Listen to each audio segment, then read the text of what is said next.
আর বাকিরা বন্ধ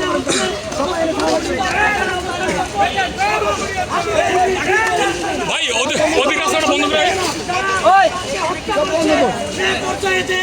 আমরা যেন আমাদের হাদি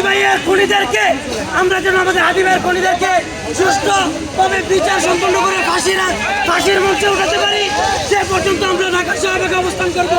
সবাইকে ধন্যবাদ, যারা যেখানে আছেন সবাই শাহবাগে চলে আসুন, সবাইকে শাহবাগে আসার আহ্বান জানাচ্ছি এবং আমি আমার বক্তব্য শেষ করছি। আসসালামু আলাইকুম।